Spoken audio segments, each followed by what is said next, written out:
জানি না, মাঝে মধ্যে কাজ করতে করতে খুব হাঁপিয়ে উঠি, তখন মন চায় কোথাও একটা ঘুরে আসি। তো তোমাদেরও কি এমন হয় বন্ধুরা? তাহলে কমেন্ট অবশ্যই জানিও। তো হ্যালো এভরিওয়ান, আমি চলে এসেছি মায়াপুর। আর এই যে মায়াপুরের খেয়া পার হচ্ছি, এই দেখো কত সুন্দর মায়াপুর মন্দিরের সাইডের কিছু মন্দিরের সিন।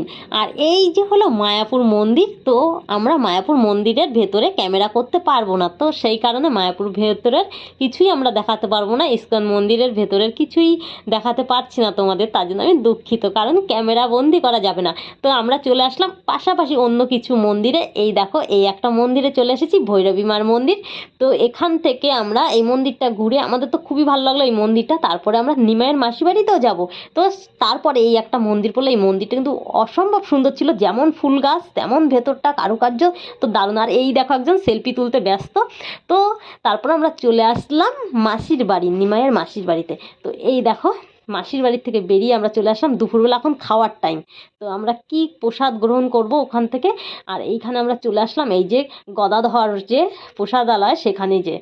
তো এইখানে আমরা এসে প্রসাদ নেব এখন দুপুরবেলা। আমরা এই যে প্রথমে লাইন দিয়েছিলাম, তো তারপরে একটু হাত ধুয়ে নিলাম, হাত ঠাত ধুয়ে একবারে প্লেট নিয়ে ভেতরে আমাদের লাইনে দাঁড়াতে হবে। তো আমরা এই যে প্লেট নিয়ে লাইন দিয়ে দিয়েছি, এখন আমাদের ভোগ প্রসাদ দিয়ে দিল। তো এখানে দিয়েছিল ডাল ভাত সবজি, বাঁধাকপি ছিল একটা, আর একটা পনিরের সবজি ছিল, আর সঙ্গে ছিল পায়েস। তো আমি তো খাচ্ছি, আর ওই একজন আমাকে দেখছে।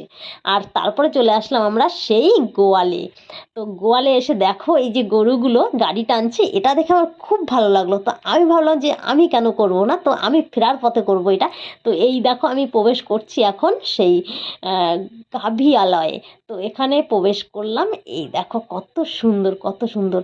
তো ভিতরে ঢুকে গেলাম, তারপরে দেখো এই যে এরা এত ভালোবাসা বোঝে মানুষের, কি বলবো, যে প্রত্যেকটা মানুষ যাচ্ছে আর মানুষের কাছে চলে আসছে। তো আমরা একটুখানি খাবার খাওয়ালাম এদেরকে। তো কিছু আঙুর ফল নিয়ে গেছিলাম, আঙুর ফল খেতে খুব পছন্দ করে, তো আঙুর ফল খাওয়ানো হলো।